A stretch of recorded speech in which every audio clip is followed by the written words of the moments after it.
Bonjour et merci de votre fidélité à En Peignoir, l'émission qui s'intéresse aux stations thermales de la région.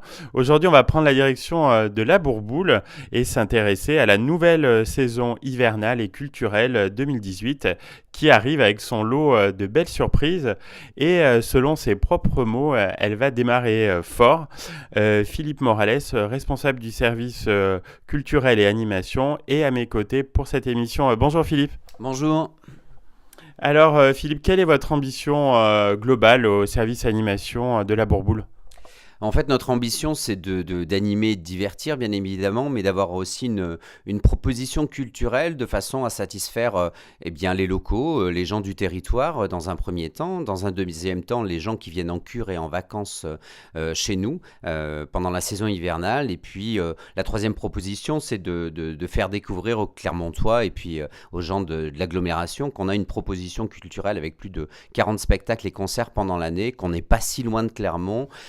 Que le prix d'entrée n'étant pas très cher non plus, justement, on peut se déplacer puis monter jusqu'à la Bourboule pour se faire surprendre et puis pour découvrir des nouvelles pépites musicales ou des arts vivants dans nos montagnes. Voilà.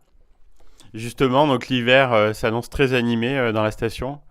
Ça s'annonce très animé, oui, parce que la neige est au rendez-vous, comme vous pouvez le voir autour de vous, bien évidemment. Et puis parce qu'on a découvert de très belles choses, parce qu'on a des festivals de musique, des festivals de jeux vidéo. On a pas mal d'animations tout au long de la semaine et les week-ends pendant la saison hivernale. On attend les gens de pied ferme pour les divertir tout au long de la semaine. On vous le souhaite. Donc dimanche, c'est la TSL Sancy Raquette. Alors, pour ceux qui ne connaissent pas, en quoi consiste cet événement? Eh bien, c'est la 12e édition, déjà la 12e année de cette manifestation qui est une randonnée en raquette populaire. Voilà, on accueille entre 500 et 600 personnes chaque année. L'objectif de cette manifestation, c'est de faire découvrir le plateau de Charlane et puis le domaine de la Bourboule, la Tour d'Auvergne, enfin notre secteur du Sancy en fait, aux gens qui ne le connaîtraient pas. Il y a deux parcours, un 10 km et un 16 km, donc que l'on pratique en raquette ou à pied pour les gens qui n'ont pas envie de chausser les raquettes. Et puis, à l'arrivée de ces 10 ou 16 km au casino municipal de la Bourboule, il y a un repas qui vous attend. Repas chaud concocté. Donc, l'intérêt, c'est de venir en famille ou en groupe ou même en solo et de passer une bonne journée avec une bonne rando, découvrir des magnifiques paysages et puis bien manger à l'arrivée. Un beau programme. Alors, est-ce qu'on peut encore s'inscrire est-ce qu'il y a encore des possibilités, même en dernière minute? Alors oui, on peut encore s'inscrire sur le site de la ville, www.ville-labourboule.com. Vous avez le bulletin d'inscription, un bulletin pour un groupe si vous êtes à plusieurs ou de façon individuelle.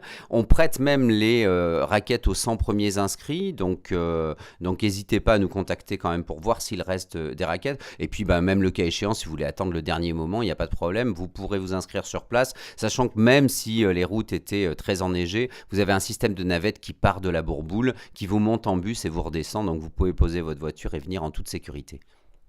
Alors, on va parler un petit peu culture. Dans votre agenda, on retrouve régulièrement du spectacle vivant, un peu décalé et engagé aussi. Oui, c'est l'intérêt de cette proposition culturelle aussi, c'est de faire réfléchir les gens, de ne pas les pousser uniquement à venir au spectacle pour consommer du spectacle, mais les arts vivants, qu'ils soient en musique ou en théâtre, nous donnent à réfléchir de temps en temps sur notre société, sur des problématiques, j'allais dire, très, très propres à notre époque, que ce soit l'histoire des migrants, que ce soit la différence, des choses comme ça. Et cette saison culturelle est aussi marquée par ces spectacles-là, par ces propositions là. Donc on propose du jeune public, on propose du tout public et de la musique, voilà, sur un engagement aussi, faire réfléchir les gens sur leur société, tout en les divertissant bien évidemment, parce qu'on vient aussi pour se divertir et se vider la tête et pas uniquement pour réfléchir, mais bon, l'intérêt c'est de marquer quand même les consciences, puis surtout de repartir en se disant waouh, j'ai vécu quelque chose de bien particulier, voilà, tout comme un bon film quand on va au cinéma, et puis de repartir avec plein de souvenirs.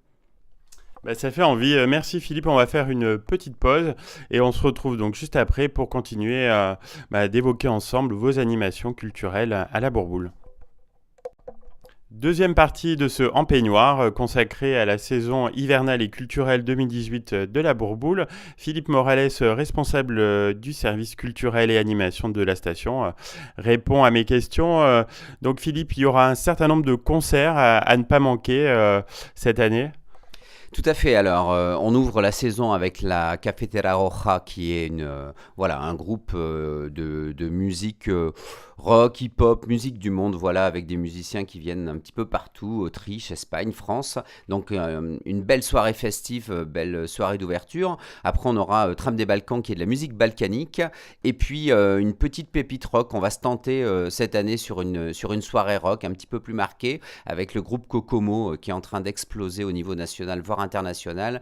Et puis, une première partie ce soir-là que l'on travaille avec Frédéric Ross du Tremplin. Et puis, on enchaînera février avec la deuxième édition du L'Arsenic Festival, qui est le nouveau festival qu'on a monté l'an dernier, qui est une vitrine des groupes régionaux. Alors l'an dernier, c'était les groupes auvergnats. On a ouvert à la région Auvergne-Rhône-Alpes cette année. Et puis le but de ce festival-là, c'est 2 concerts par jour pendant une semaine, donc 10 concerts gratuits et sur des thématiques musicales différentes. On va venir vous présenter tout ce que l'Auvergne-Rhône-Alpes compte de richesse artistique musicale. Vous allez voir, c'est surprenant pour ceux qui ne connaissent pas tous les groupes, mais il y a énormément de potentiel, on le sait, sur notre région Auvergne. Voilà pour la musique. Et puis après, en avril, on reviendra avec une soirée femmes en chanson, Liverpool et puis Daphné Swan, qui viendront nous présenter leurs univers respectifs. J'aurai aussi le spectacle La Brume. Alors là, pour ceux qui aiment voyager, qui aiment la science-fiction, c'est le petit théâtre d'à côté qui nous présente une soirée hallucinante de théâtre, de musique en même temps, de science-fiction, façon un petit peu Orson Welles, comme Orson Welles racontait des histoires, voilà, une certaine époque radiophonique, et vous n'aviez pas envie d'en sortir. Le petit théâtre d'à côté a su monter une soirée magique et hallucinante. Je vous le conseille absolument. Voilà, un petit peu la proposition. Vous l'avez bien vendu, Philippe. Donc, mi-février, c'est la 9e édition du 106e Festival. C'est un événement qui s'est bien installé.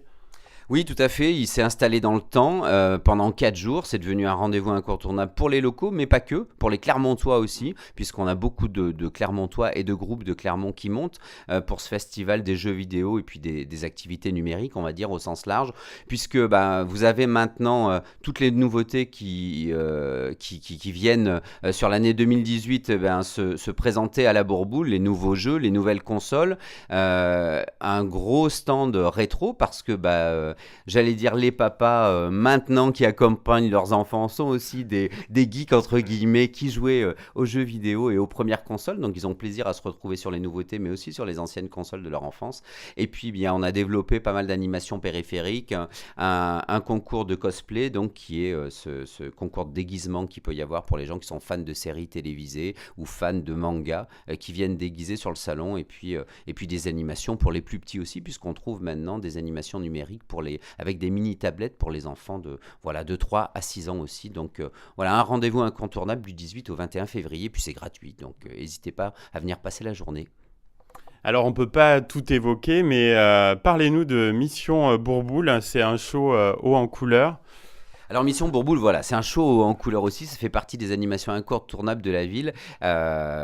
C'est une animation qui présente, j'allais dire, les endroits auxquels on n'a pas forcément accès dans la Bourboule, les catacombes, les couloirs des grands thermes, des vieux bâtiments dans lesquels on n'oserait pas rentrer. Et c'est une présentation sous forme de conférence, mais conférence théâtralisée, c'est-à-dire que Pascal vient nous présenter ça en costume, dans un rôle bien particulier, et puis vous fait voyager le temps d'une conférence au travers des photos, mais c'est en même temps un spectacle, donc c'est moitié conférence, moitié spectacle, c'est quelque chose d'atypique qu'on voit très peu. Je vous invite à venir le voir aussi, parce que ça va vous permettre de rentrer, ou en tout cas de visiter des endroits de la Bourboule que vous ne connaissez pas, et en même temps de vivre un spectacle que vous n'avez jamais vu. Ça fait très envie également. Alors, où est-ce qu'on peut retrouver tout ce programme que vous venez de nous détailler, et comment réserver aussi sa place pour vos événements culturels ?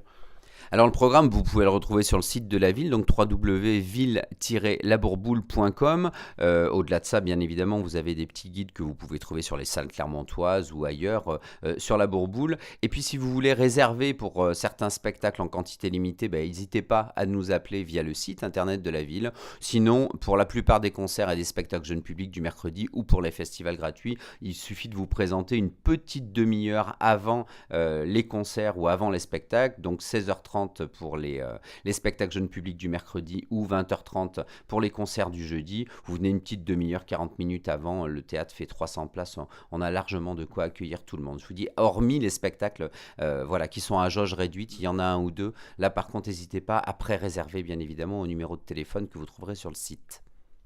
Alors Philippe, je crois que vous connaissez l'émission. J'ai une question rituelle. Quand vous êtes-vous retrouvé en peignoir la dernière fois ? Eh bien, la dernière fois, c'était au Casino de Roya pour les 20 ans de la route des villes d'eau, où on s'est retrouvés. On était un bon paquet d'ailleurs, à se retrouver en peignoir, voir des gens qu'on n'a pas l'habitude de voir non plus en peignoir. Mais on était très à l'aise pour cette soirée-là, pour cette soirée commémorative. Et puis, on s'est retrouvés après au petit cocktail, tous en peignoir. C'est très bien, il n'y a plus de caste, il n'y a plus de classe sociale. On est tous, j'allais dire, tous au même niveau avec des très très beaux peignoirs. C'était un bon souvenir cette soirée d'ailleurs. C'était en effet un très bon moment. Merci beaucoup Philippe de nous avoir accordé cet entretien. Puis on suivra avec attention tous vos événements. Et puis vous êtes le bienvenu quand vous le souhaitez dans En Peignoir. Merci beaucoup, c'était un très bon moment aussi. Merci de m'avoir reçu. Puis j'espère vous voir très nombreux à la Bourboule, en peignoir ou pas, mais en peignoir, en concert, ça me surprendrait pas mal d'ailleurs.